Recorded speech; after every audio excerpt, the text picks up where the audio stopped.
This is my rental, courtesy of Namibia to Go, powered by Gondwana. This is the Nissan Navara double cab 4x4.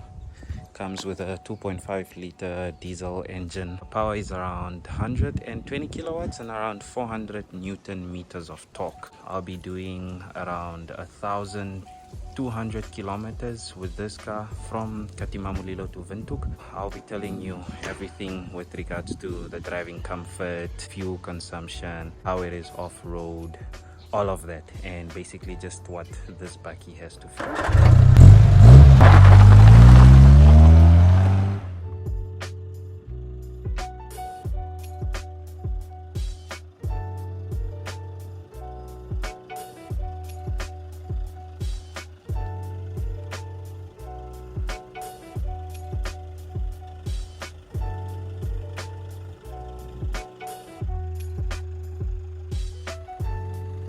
The exterior design of this 2.5 DDti 4x4 manual is not really that appealing.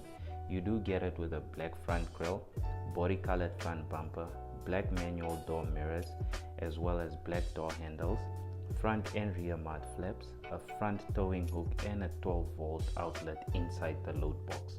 The car comes standard with 17-inch wheels for your service and warranty. Service is every 15,000 kilometers. Your service plan is valid for 6 years or 90,000 kilometers, whichever comes first. And your warranty is likewise valid for 6 years or 150,000 kilometers, whichever comes first. The fuel tank size on this Navara is 80 liters. It comes with diff lock as well, and if you're interested in one of these, you're looking at spending around 601,900.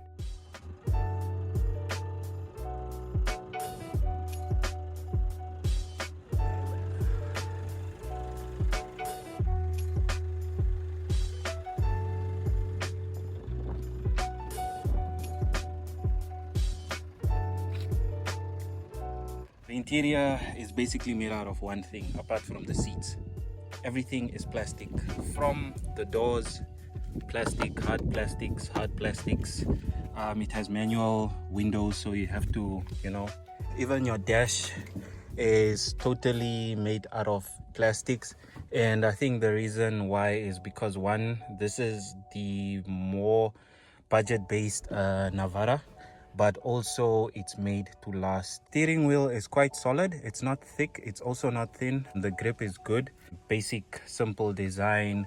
You get all your information on there, so when 4-wheel is engaged, it will show there as well. In the middle, you get how much you still have left on your tank. At the bottom, you see how many kilometers you can still travel with the tank, and then total distance that the car has traveled, as well as your temperature gauge. In the center, as usual, aircon dials down here. Aircon is cool enough. You do get a power socket down there. This is your 4-wheel or your 4-wheel drive settings. I'm not sure if this is the standard radio that the car comes with. This is a Sony one. It supports Bluetooth, USB, aux cable, and the good thing is that the car comes with a reverse camera. As you can see, that is quite important because this one has the canopy and you can literally not see anything. Storage, we've got a holder for your phone, some more storage pockets on each side of the car, as well as your bottle holders in the center. And by the doors, you also get your usual glove box or storage box there. Speakers up there, and by the doors, there's no cruise control here. You've got your handles, especially for the passengers going off-road and all of that. Also get your center armrest with some storage space in there. Good thing is it supports USB and USB Type-C. The seats are good.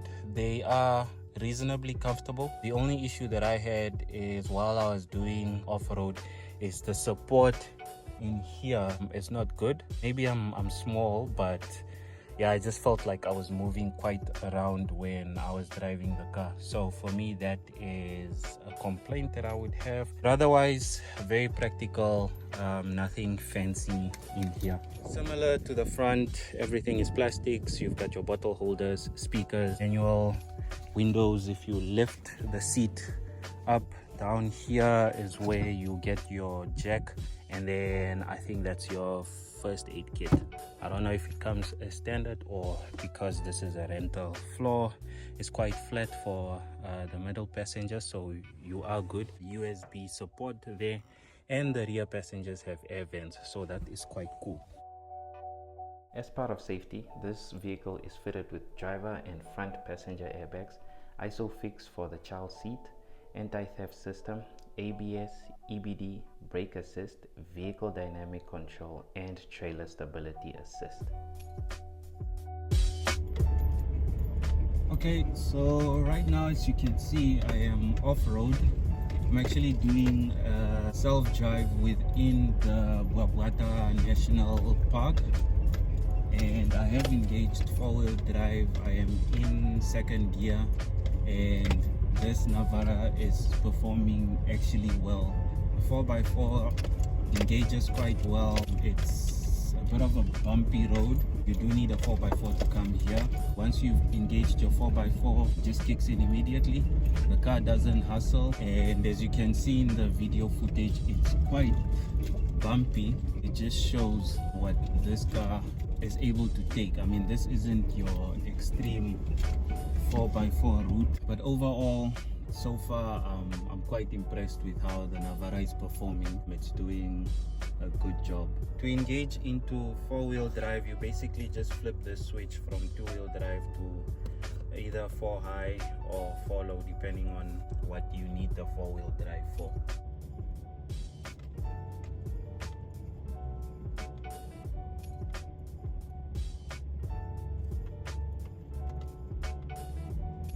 I like how this diesel engine actually sounds. It's not too loud, it's also not too fine-tuned.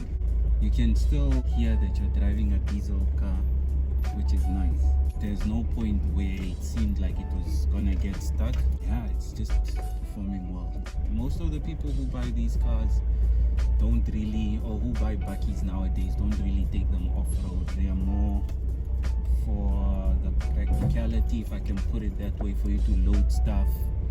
If you have kids and you need to travel, for you to deal with that. So this car can do that, but it can also do the more heavy stuff like driving on gravel, driving in roads like these. If you're into overlanding or camping and you like destinations such as these, it will do well. Like, you don't have to fear getting stuck or anything. I mean, it's my first time doing this, doing a self-drive and doing it on my own and in this Navara, and the confidence that this car has given me, it's just so cool. If it's this light off-roading like what I'm doing now, it's more than capable. So, and once I throw it into second gear, it just goes, it gets the job done. Okay, let me tell you how this Navara actually performs on the road. As I did say in my intro, it comes with a 6-speed manual gearbox. The gears change very smooth, you don't struggle. I think even if you are not someone who is used to driving manuals, this is one of the easiest manual cars you will drive because it's not difficult to engage. And the engine has enough power when you do engage, when you do step on it. For what it is, it does quite good. When you're doing your highway speeds, 120, I'm sure you can hear the cabin. My apologies if my audio is not that good, but you can hear the road noise, you can hear the tires, but it's not bad. You can actually comfortably drive in here without playing any music whatsoever because it isn't as loud. I always try to be as objective as possible within my reviews because someone is gonna go buy this car maybe after watching my review, and I would want them to at least, when they do walk into the dealership, to have an idea of the good and the bad of every car. With that said, highway speeds on this car is good. I'm cruising at around 110, 120. You do sit quite high, but it's comfortable. You are not scared. You know, you're comfortable. The seat is nice and comfortable, although they don't support your back quite well, especially on the sides. Engine is good. The quality of drive on this car is good. Suspension is also solid. You are basically cruising over the bumps. So overall on the road, long long drive. I don't think you would be fatigued taking this for a trip, because although it's a simple bakkie, it does do the driving quite well and in a simple manner. If you want to see your average fuel consumption, you just press this little button here, and it shows that I averaged around 9.6 liters to the 100. I'll just also let you know how much it costs to fuel up a tank. That is how much it cost me to fill up the Navara, 1,307.65.